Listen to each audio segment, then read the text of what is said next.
Welcome to Inksights, a publishing podcast giving you important insights into the industry. This is Mira. I'm Lily. And I'm Amy. Today we are interviewing Noel Murphy, Commercial Director at Granta, which was recently shortlisted for Independent Publisher of the Year at the Nibbies. To quote them directly, their aim is to publish the best in new literary fiction, memoir, reportage, and poetry from around the world.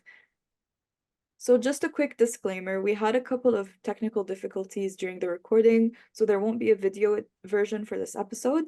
And the audio is a bit choppy at first, but stick around, it will fix itself very quickly. Hello, Noel. Noel has joined us from Granta today, and he's going to be speaking about his role within marketing at Granta. Thanks for being here. You're welcome. Very nice to be here. Wonderful. So we want to say, first of all, congratulations on the nomination for Independent Publisher of the War from the Nibbies. Must be very excited. Exciting. No, it's very exciting. Brilliant. Yeah, we were really pleased to see that. So what kind of skills do you think are needed in your role, but also just in general in marketing and publicity? So I think, there's quite a lot of skills that are sort of necessary, from quite sort of hard skills like, I think you have to be pretty literate, you have to be pretty numerate.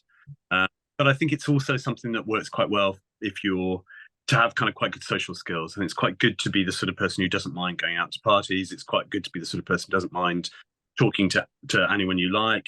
It's quite a useful thing to be able to have sort of social interactions.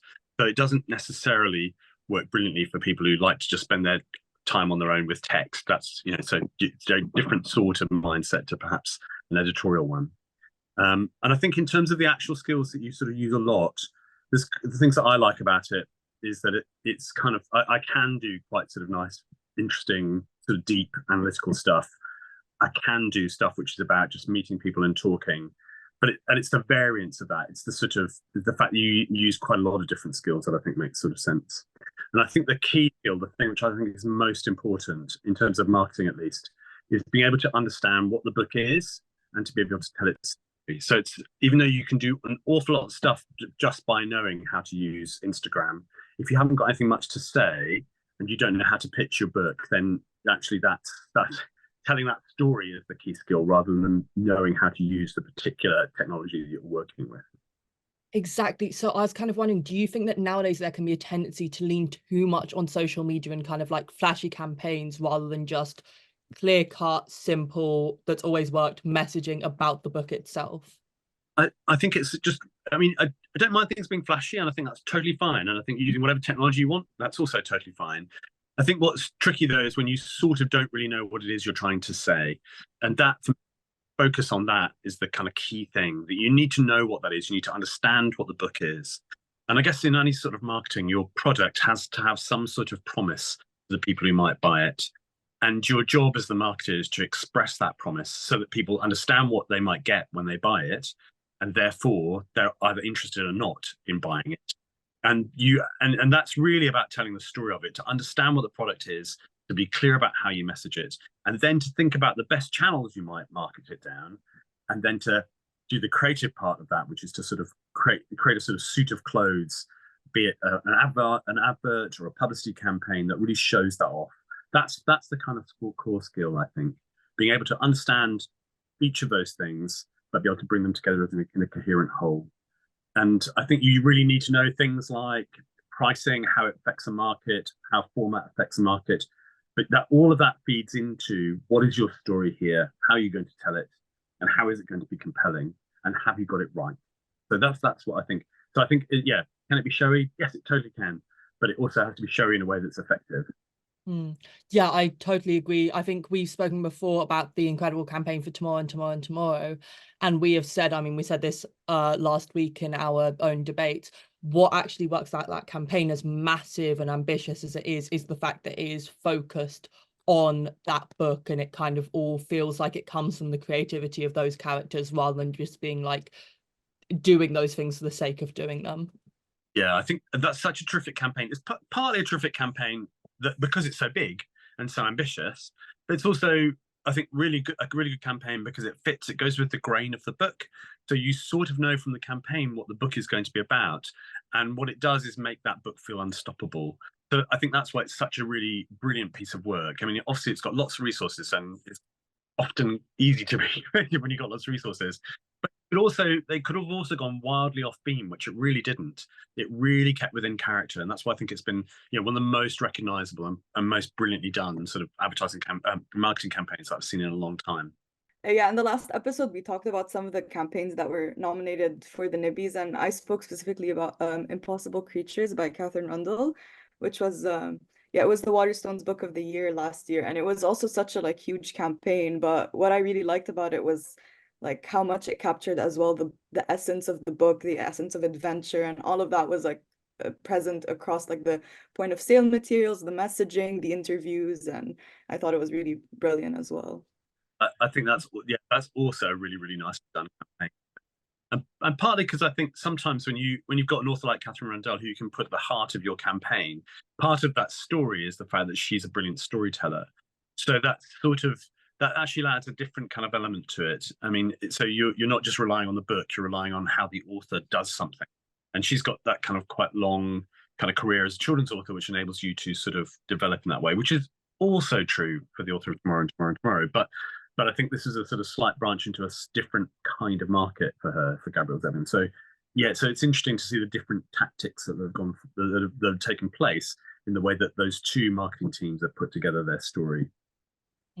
And the final book that I spoke about was Yellowface, which is of course brilliant because it's obviously quite difficult to market, and it's again a real switch up of just a completely different genre for Arth Kwang, but it's just done absolutely magnificently, the way that they focused on that book and just the kind of outrageousness of the premise. I think that's also a terrific campaign. I think that's very much a sort of publicity-led campaign in that, but also one of the things I think that sometimes you can't underestimate how important the kind of design element can be in the way that you kind of tell your story. So yes, it's a thing we do with words, but it's also a thing we do with pictures. And I think that cover is such a brilliant cover. It works so brilliantly in expressing the book. And it's also been something which you've seen everywhere, that I think that's been quite a powerful part of that. So again, it melds that, gives you that sort of sense that melding together words and pictures and bring them together brilliantly is such a big part of the job. I really admire as well just how they've effectively kept the simplicity. Even for the paperback, they've only put 2 quotes on the front when it could be so tempted to use all of that empty space, whereas it actually works better and it's more recognizable in its current form. So yeah, in terms of, I mean, you've spoken a lot about other campaigns that you've really loved, but what are some of your favorite campaigns that you've done at Granta, or that ones that you are proudest of? Well, I think last year we had lots of fun last year. So we did quite a few campaigns that we really enjoyed. I think we all enjoyed working on. And I think there are 3 that I pick out in particular. Burnham Wood, because it was our sort of really big campaign of the year, and it was such an important book. And we all kind of, we're coming back after 10 years from winning, from Ellie winning the Booker in 2013 to producing this book in 2023. And it was fun for lots of reasons. It's fun because she's a really, really, really wonderful author to work with. She's really incisive. The book is really brilliant. So you've got kind of lots of really good raw materials as a marketing person to work with. And then you can kind of look at how that will sort of play off into all sorts of different ways with the trade. We did advertising in terms of tube advertising. We worked closely with retailers. So we sort of did all the things that you'd like to be able to do in a campaign, and it paid off. But most importantly, the book sold really, really well. So that's kind of, those sorts of things kind of work nicely. So you've got a wonderful author, you've got a great kind of book, you've got lots and lots of kind of ideas that you can play with in the creatives that you put together, and then it also sells. Those are the key things. And as a sort of slight contrast to that, even though you did also really well, we did a book called I'm a Fan, which was, we picked it up from a small publisher, Rough Trade, who did the hardback. They made it slightly kind of, they had a bit of a cult hit with the hardback. And we kind of bought the paperback rights from them and produced that into paperback. And it's been selling really, really strongly ever since. And again, a fabulous author, kind of a bit of a tour de force in the way that she sort of approaches her work. As if you've read the book, it's a really kind of, I know that I've tried to ban the use of the word propulsive, but it is a really propulsive sort of book. It really kind of clips along at a hell of a pace. You're kind of right inside the mind of this character. And it's sort of, it's a really, really brilliant book, which kind of hit a nerve, I think, in the way that sometimes you find a book just hits a place in the culture that everybody's kind of waiting for, and that one did. So that we kind of managed to really kind of, again, break that out into the trade really nicely, and it sold really well. And it was also playing with the groove of that book, which we had a lot of fun doing. And then the last one I just sort of mentioned is a book called Julia, which is the retelling of 1984, which again, we also managed to tell, that was a campaign that we really liked working on because we all got to have a lot of fun with it. Lots of point of sale material and author kind of connections, and also tapping into something deeper about a kind of literary classic, which we've hoped to reinvent in a different way. So that was kind of fun in that sort of sense. And actually, I will just mention, I'll make a bonus fourth. We did a book at the beginning of last year called San Helen, which was written by a writer called Tom Below. And it's a book about a walk across Wales along the old Roman way, San Helen. And Tom did this walk, and then he basically went to pretty much every bookshop in Wales in terms of, I mean, I think he did go to actually pretty much everywhere and talked to them about his book, and loads of them took it, and Waterstones made it their book of the month for December, which was such a kind of, or their book of the year, in fact. So it's such a kind of triumph for him in a weird way, because it's sort of been something, it was a real labour of love. And the book is about that walk, but it's also about the state of the world, the state of the environment. And so it sort of started off as a book which felt kind of, that was really sort of centred in Wales, but became much more than that. And that kind of campaign, I think, is really fun to do. You don't have lots of resources, but the author somehow connect, and you just kind of work to amplify that as best you can. And the publicist who worked on it was sort of devoted to it. And so that really kind of helped with a personal touch. Yeah, I wanted to briefly ask, like, you've got a few kind of shorter books on Granta, and like Weasels in the Attic and Clear. Do you find there's any difficulties marketing shorter books compared to longer books, especially considering some people feel like it's not worth getting a shorter book if it's a similar price range? And I also attached to that question, but not completely, like with with kind of stranger content like in Weasels in the Attic, where it's quite unique and singular, is there any difficulties in marketing books like that? Two interesting questions there. So is it easier to market short books or harder? I don't know that it's easier or harder, particularly. You still got to do the same things. You still got to persuade people to be interested. I think that one thing that's working in our favour at the moment is that we seem to be publishing a lot of short books, and it seems to be something that writers are doing, which is interesting. But it also seems to be something that the culture sort of wants, actually, at the moment. So I think people are actually enjoying short books, and I guess the kind of real example of that has also been the success of something like Claire Keegan's book. So actually short, really intense, really sort of condensed novels, I think, are sort of where the culture's sort of at the moment, and that's lucky for us. So that's a good thing in a way. I think the culture, you're working with the grain of the culture, which is a good thing. Is it difficult for them to be weird? Well, interestingly, I think that the culture is quite up for weird at the moment, and so some of our most successful books over the last year or two have been books which have been quite weird. So Dangerous Smoking in Bed, collection of short stories, which are sort of essentially literary horror stories, have been doing incredibly well, which would not have been the case for short stories maybe a few years ago. So I think that's also, I don't quite know what that is or why we want those things to be the case. Perhaps that's more of a question for a sociologist than for me. Yeah, that is interesting, because recently the bookseller has written about like just the sunrise in horror, and I mean, I personally love that collection, Dangers of Smoking in Bed, and I'm very excited to see that Mariana Enriquez has a new collection coming out. But you're right, maybe, I don't know, that you see that as well in the popularity of Atessa Moshfegh, that loads of people just kind of want slightly boundary pushing books, but it's very interesting. So what do you kind of find is something that really works as a marketing technique that people outside of the industry might not notice, but that really kind of gets them? Maybe you could speak about the rule of three that we personally found fascinating. I think, yeah, the rule of three is kind of interesting. So the sense that, that's a slightly separate question, but I'll deal with that first. So I think the idea being that you want to try to make sure that people will see your book in several different places, so that the kind of concept of it is first proposed and then de-risked. So they have a sort of sense of, oh, that looks interesting. And then, oh, that's interesting, I've seen it again. I've seen it again, so it must be something somebody's talking about. So there's a sense of how it inserts itself into some form of kind of cultural conversation which the reader is having and is interesting to them, rather than just kind of doing a sort of glancing blow against the sort of culture and then heading off into obscurity. So you want to try to multiply the amount of places in which you can insert conversations about that book. And that's the idea of sort of rule three. So you can kind of try and hit people in lots of different ways, be that piece of publicity, be that a kind of radio show, be that a podcast, be that a piece of advertising. So there's something which will kind of thing. And of course, what's important about that is making sure also that it sort of finds its way onto tables in a bookshop, so that when people do go, oh, that's interesting. Well, no, I heard that again, and oh, look, here it is, sitting on the front table of a bookshop. That those sorts of things kind of work themselves into a kind of serendipitous moment.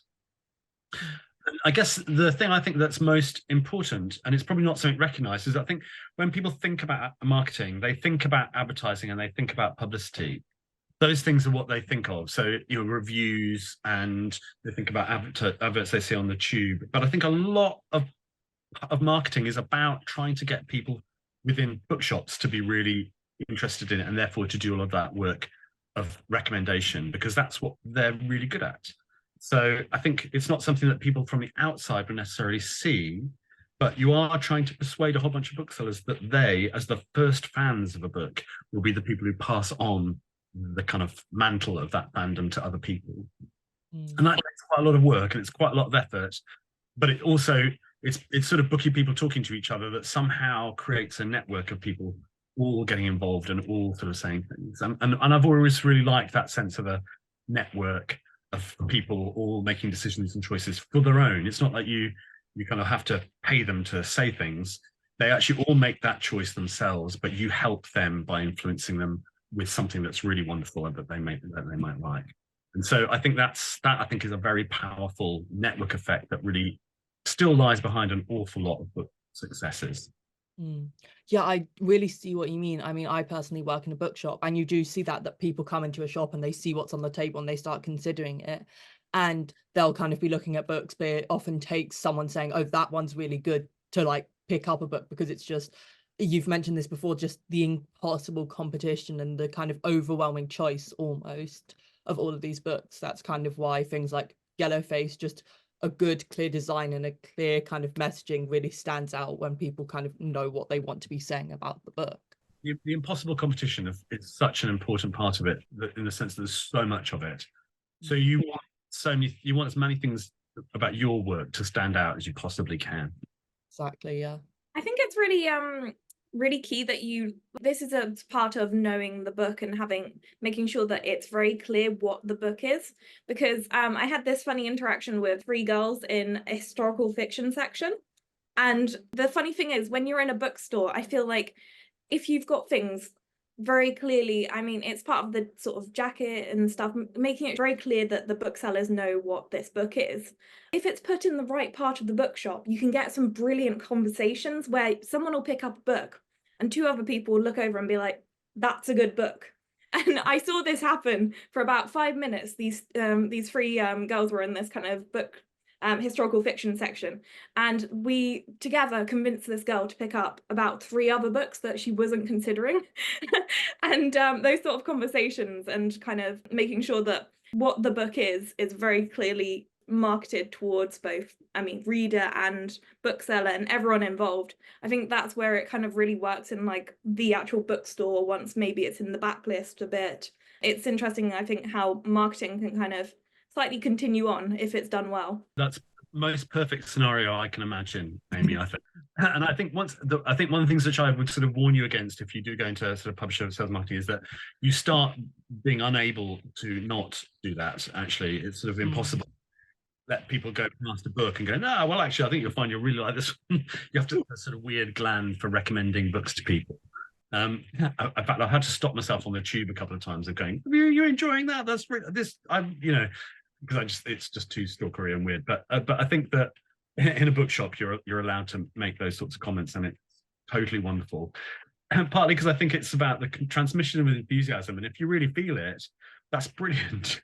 What can you do wrong? You're simply trying to express that with somebody who will either like that book or not.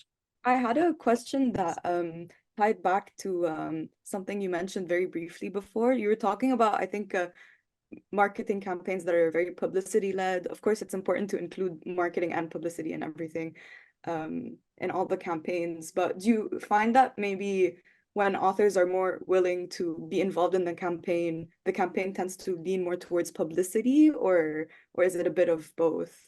Bit of both. And publicity usually tends to take the lead no matter what, with with an original publication, with the first time you do it, and marketing tends to be something which takes the focus with a paperback. And also, I think publicity tends to take a stronger lead, perhaps the more literary something is. So I guess if you are, I mean, Lee Child is not getting huge amounts of reviews in the literary and kind of broadsheet press, but Lee Child is selling in a big way. So it's also a slightly different kind of publicity job that you would do on a Lee Child book than you would do on an Ian McEwan book. But you would still want to try and do a publicity job to start with that book in terms of making it work. And then with the Lee Child book, you'd be doing a really big marketing campaign about advertising and so forth when you do the paperback. So it sort of shifts around depending on the book, what sort of book it is, where it sits in the market, and you kind of pick the right mix given what that book is. And again, it's just going back to what is this thing, who's going to read it, where do they sit, and what are they looking for, and how would that work? And you're trying to build that story as well. Exactly, yeah, like you've spoken about earlier, the narrative and the story around a book is what's so important. But yeah, as you were mentioning, in terms of seeing books out in the wild, as it were, I always have that. There's actually an account that I can't decide yet if it's slightly creepy, but it's of books Londoners read on the tube, and it's just so interesting to kind of see it catalogued in that way. But yes, exactly. It's kind of, with Lee Child, it's especially interesting because it's kind of his public perception works so strongly that I think, I mean, obviously you'd never want to do no marketing, but if you just kind of send the book out into the world, people already kind of have an idea of what's happening with that. What's happened over the course of however many books Lee Child has published is you built this sort of brand, which is essentially a representation in readers' minds of who and what Lee Child is and what you get when you do this. And so a Lee Child book has a promise. It's a thing you know you're going to get. And so in a way, you could say to yourself, well, everyone knows who Lee Child is, so let's put this book out there and everyone will come. And they probably would. But if you don't continue that story and you don't continue to sort of kind of feed and water that brand, what people would actually kind of go is, they haven't done anything for this one. It's very quiet. Is there something wrong with it?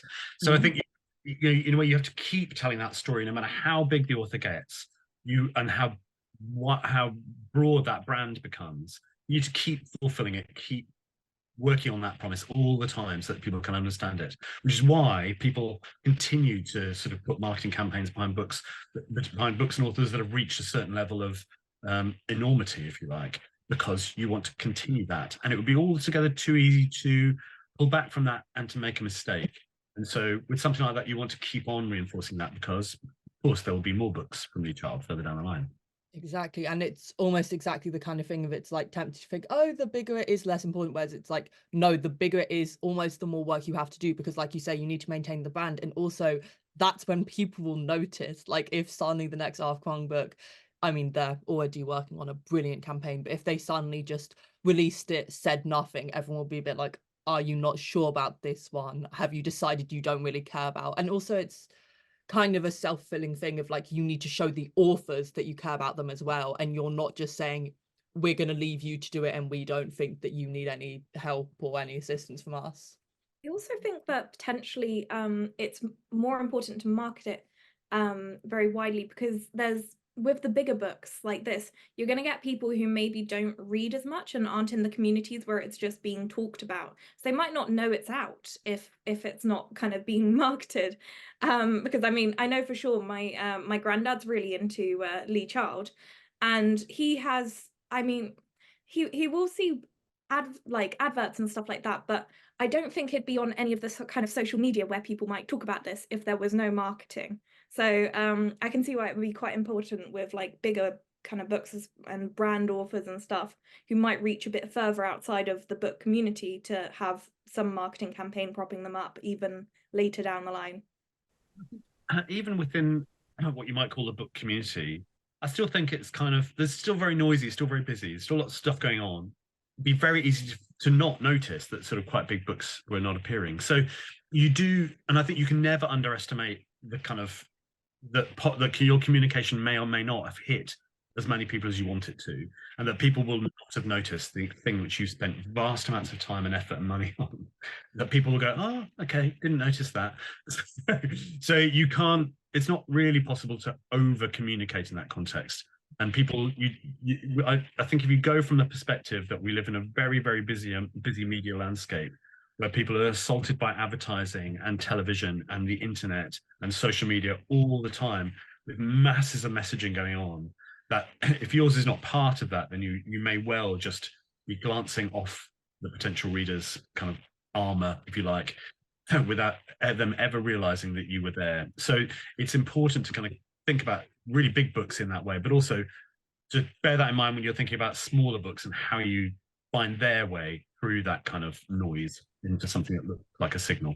That's definitely a point, actually, because I think with the recent Percy Jackson sort of series, for some reason I just didn't realize that they were out. I don't know what the marketing campaign was, and I'm sure it was very extensive or something, but somehow it missed me. So I think yeah, it happens. It totally does. You can sort of go, oh, that's good. I didn't realize that. Yeah, even something you might be really invested in, you might just have missed that moment. Exactly. And it's also an issue of like, I mean, again, it's really easy as us within the book industry to kind of know, but it's so easy to miss exactly when a book is coming out because there's such a proliferation of books out almost every day. So if a ton of new releases come out on the same day, you might just miss like that one that actually would be the book that you would enjoy the most, but because you're distracted because this other massive thing has happened, you might miss it. And so exactly as you say, it's too easy to kind of get a bit complacent. You need to always be there and be part of the conversation. Yeah, complacency is definitely a bad thing. I think we've spoken before about this, but now in terms of social media and in terms of being part of that conversation, you've spoken about how Granta chooses not to use TikTok for marketing. Do you think that they're like, it's not necessarily dangerous, but just kind of risks inherent in publishers trying to insert themselves in those kind of spaces where it could just go slightly wrong if they don't understand it? I'm not sure they've quite chosen not to. It's just that we have looked for trying to find ways of doing that well, I think is quite tricky. And I think if you just kind of bluntly decide let's go on TikTok, you run such a risk of looking like, you know, dad at the disco. So it can be really it's quite a double-edged sword there, because our view and my view is that is a medium which works really well for people who self-generate that kind of content, whereas if you try to make it look like a piece of marketing, it would have quite a negative effect, which isn't to say that you can't do stuff with TikTok, but trying to create TikTok videos that look like you've just come out of, you know, it's been done in the marketing office, I think would just look inauthentic. And that's something we really never want to see our books look like, actually.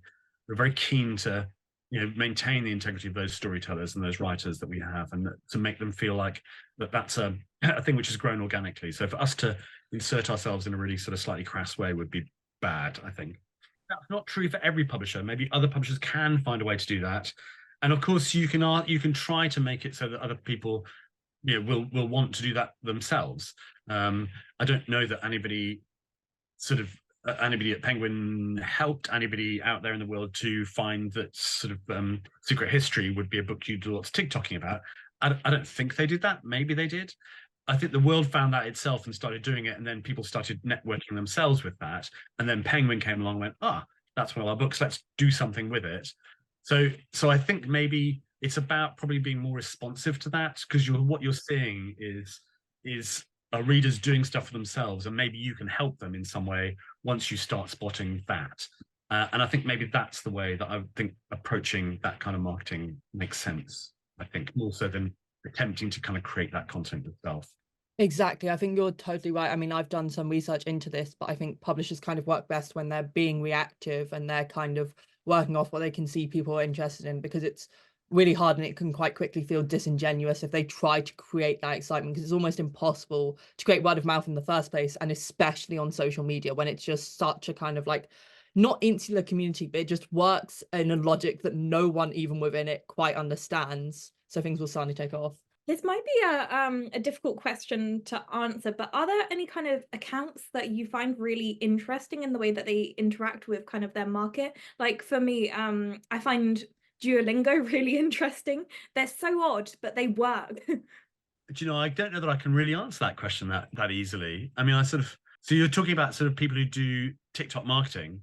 In general, any kind of online marketing, take it how you want to. I would strongly recommend checking them out. Their TikTok is a work of bizarre, wild genius. so weird. But yeah, I think kind of what Amy's saying is like, and I think we were talking about this in terms of, you know, publishers coming in. It's really important to kind of maintain brand, and that's actually where publishers can work well on TikTok and on social media, because they have those kind of set brands, which I feel like the important thing is to maintain those brands, and like we were talking about with authors earlier, to kind of keep showing that they're there and that they're present. I can sort of see why something like Duolingo would work, because it is both a product, but it's also a sort of singular brand. It's that's what they do. Their brand is entirely that. Whereas for a publisher, of course, you have a brand, and actually Granta, I think, is quite a strong one. But it's each individual book is what you're marketing. So, and you might have a very different sort of pitch and tone and style for each individual book, because one might be a historical novel, one might be a work of history. So you can't quite talk about them all in the same breath. What's helpful is that sort of the fact that it has a really strong brand behind it. So I would say that for with quite a few publishers, Granta probably being one of them, I think, in my view, we are people like Faber and Faber, possibly people like Alan Lane, definitely people like Alan Lane. You know, what the brand brings to that is a certain sort of authority. It comes from us, so therefore it's good. It's got a certain baseline of quality, and that's really important. I wonder how much people in the world notice that. I know that trade people understand that. I think they probably to some extent do that subliminally, maybe. But it would make it difficult to do that on TikTok with something like, you know, this is Alan Lane, this is Faber and Faber. Exactly. But I can sort of see why Duolingo might work, and you know that I'll actually definitely go away and have a look at that. No, I just wanted to like add to that. I think that's why like I'm sure that all of us who are studying publishing and looking to get into publishing are so interested in publishing, and especially marketing, because even if like a company has a brand, there's so many different like books, and each book specifically has its own messaging, its own story to tell, and so it's just so much variety to work with, and I feel like it's hard to get bored, honestly. But yeah. I mean, one of the things I like to think about publishing is that you're sort of doing the same thing over and over again, but you're doing it with different people and different work every single time. So it's always different. It's always moved on. There's always something new to think about and a new way of telling that story, even though some of the ways you do it would be the same as you might do for lots and lots of other books. But you have to come up with something different every time. So it's a small but really important change that you can't come up with. And I think that's actually what makes it fun, I think. So it's quite diverse in so many ways in that way. And I think brand is kind of an interesting one, which I think is I mean, there have been periods in the past when a publisher brand has had a kind of quite a big effect in terms of enabling people to buy those books. So I'm thinking of both Picador and Virago, both of which had a particular sort of style to them, and that sort of made them places where people would go to look for particular books. I'm not sure quite that people do that these days in the same sort of way as they once did. So maybe we're in a period where brand is less important than the book, the author is the brand you're working on. But it's always possible that might come back. And maybe a small example of that, perhaps a small but very good example of that, is something like Fitzcarraldo, which has decided to, you know, has the same cover pretty much for every book. But it does give you a sense that, okay, so if Fitzcarraldo books, it's probably pretty good, and it's probably one of the best examples of whatever, you know, translated literature they're working on, and it fits within their kind of oeuvre, and they're going to publish it like this. So Fitzcarraldo is a sort of slight pushback against the sort of sense that you can't use brand to sell the book. I sort of wonder whether you can use it to sell lots and lots of books, but I think you can definitely hit a certain sort of market with it. I definitely agree. I am really personally impressed just by the way that it would be so easy in this time of like competition and like flashy design to give up their perfect branding of like blue for fiction, white for non-fiction, but it just works so well and you can immediately recognize it. I mean, even at the massive Waterstones Piccadilly, there's a whole shelf that's just Fitzcarraldo, and it just looks so satisfying and kind of right. But yes, I think it is quite interesting that, I mean, obviously within publishing, we all have our own kind of, I mean, I definitely have a favorite imprint, which I will not name, but all of us kind of have our own preferred imprints, our own things where we see, oh, that's from that company, we know it. But obviously outside is not very typical. I mean, one thing I noticed that's quite interesting that Penguin have started doing lately is that with their paperbacks, they've started to put the Penguin symbol on the front cover because they know that they are one of the few publishers where just instantly people recognize them outside of publishing.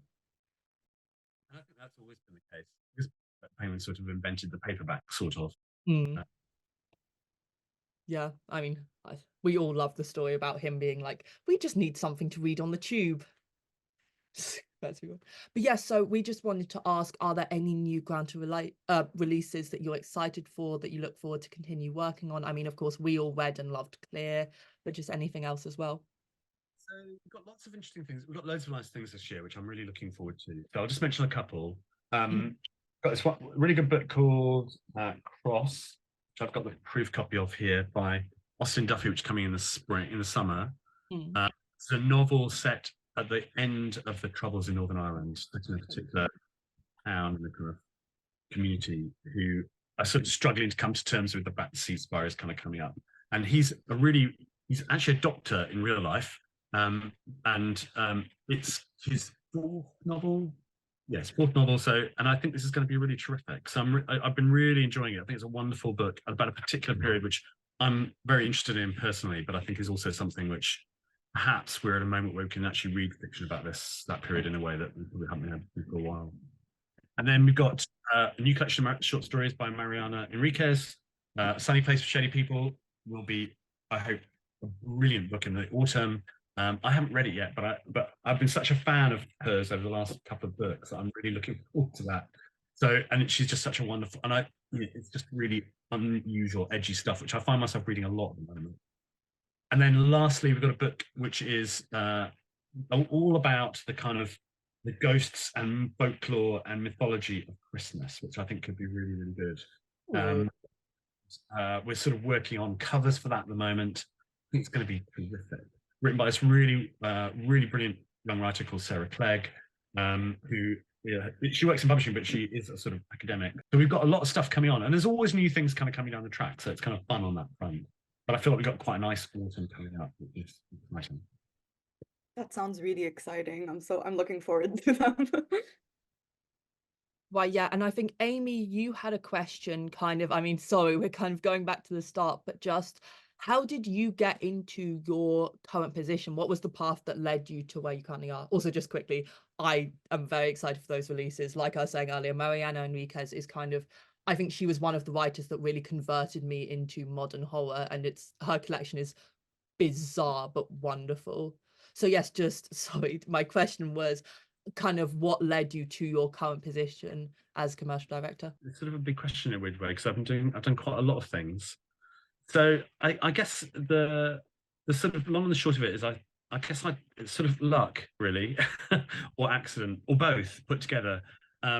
So I didn't know. I mean, I think it's always struck me as kind of interesting that you guys have all decided that you want to be publishers, and I didn't really decide that. I just sort of became it over time. Because when I left university, I had no real idea what I wanted to do, and I accidentally got a job in a bookshop, and then I thought I'd stick around for a bit, and then I did, and stuck around for a lot longer than that. So, and I guess what kind of happened over that period of time is I sort of worked out what I was quite good at, and what I liked, and what I might be useful for, and then probably to some extent unconsciously moved towards it, and ended up kind of getting different jobs. And I thought I think I've always thought carefully about which job I might like to do next. But never a kind of 2 or 3 jobs down the line. I've never been able to kind of think that sort of strategically, though I think some people do. But I sort of figured out what kinds of stuff I liked doing and kind of worked on that basis, and what stuff I could be good at. And those two things don't always match, actually. Sometimes you're good at stuff you don't really like, and sometimes you like stuff you're not very good at. And it's quite useful to find a happy medium in that balance there, I think. But I sort of basically, I loved working in bookshops, and I went to work in publishing and discovered that marketing was the thing I liked doing the most. I like that creative bit in the middle where you're talking with the editors and shaping what the book is, and then being able to translate that. That's the bit which really gets me excited every single time about how you take a story and turn it into something that you can sell. And so that's kind of where it kind of went from there, really. And then I've sort of always done jobs where I've kind of majored on that part of it, where that's the most important thing. And then I kind of worked at Faber and Faber for quite a while, and that's where I learned a lot about how to publish. Worked with lots of really good people there. That was a really formative experience. And then did quite a bit of stuff in New Zealand, which was different. Worked a little bit in academic publishing. So Granta for me sort of is quite a nice. It sort of brings together quite a few of those things, which have been themes throughout my sort of career. Really, literary publishing is something I've worked on more than anything else, and where I think I know the most. So that sort of it feels kind of like a homely sort of place in that way. Yeah, that's really interesting. But yeah, I can kind of see how, I mean, quite often from outside publishing, people just think there's the editorial job. So it's quite interesting to kind of like go into publishing in that way and just kind of wind about and kind of find what you like to do through that way. I totally think that. I mean, I think a lot of people think that editorial is the most creative job, and yes, it is. It is creative, but it's not the most creative. And I would argue that marketing and sales and publicity all have really big inputs of kind of creativity. And more than anything else, I think publishing is very much a team job. And all of those things, in order for a book to be successful, all of those elements need to kind of come together, and actually not leaving out people who work in rights and indeed production, you know, how that all fits together, how it sort of loops together, how you can have a beautiful book with the text, you know, shaped and crafted by the author and the editor, and then messaging and sales campaigns and a publicity campaign and a press release all put together by a team who really know what they're doing and who can make it all fit together as a coherent whole that's compelling. That's a team thing. Can't really be done just by one element of those things alone. And if you all kind of come together, you've got much more chance of it working. Exactly, and that's kind of the wonderful thing about publishing, that it's like a massive joint effort kind of going on behind the scenes that people don't really see, to produce wonderful books. Well, hopefully. So yeah, I think that those are all of our questions. Thank you so much for speaking to us, and we'd just like to finish on our usual question. What are you reading at the moment? What I'm reading at the moment, I'm reading two books actually. I am reading Cross. I'm sort of nearly finished it, but that's my Granta book. So I usually have a Granta book and a non-Granta book on the go. I like to keep thinking about other things, mostly because I just like thinking about other things, but also think of it professionally, it's useful to sort of. So I'm actually reading an old book by William Dalrymple, from one of his earlier books, which is about him kind of following the world of Byzantium, which is really brilliant. And I've really enjoyed all of his other books. So this is, yeah, a kind of bit of fiction, bit of non-fiction at the same time. Definitely like that kind of thing. Yeah. And if you haven't read any other William Dalrymple's, I'm really enjoying this, but all the others are really fantastic. I'll be adding it to my Goodreads for sure. Brilliant, that sounds really good. And yeah, I definitely agree with you. It's nice to kind of read a book that you're like, should be reading as part of like work, but it's also nice to just read something you just happen to pick up. Brilliant. Well, thank you so much for speaking to us today. We're really excited to see those new books come out. Of course, I'm very excited for Mariana Enriquez. And thank you again for speaking to us. Thank you for listening to this episode, and look forward to our next one. Also, remember to tune in to our last episode on our favourite recent marketing campaigns and the Nibbies nominations.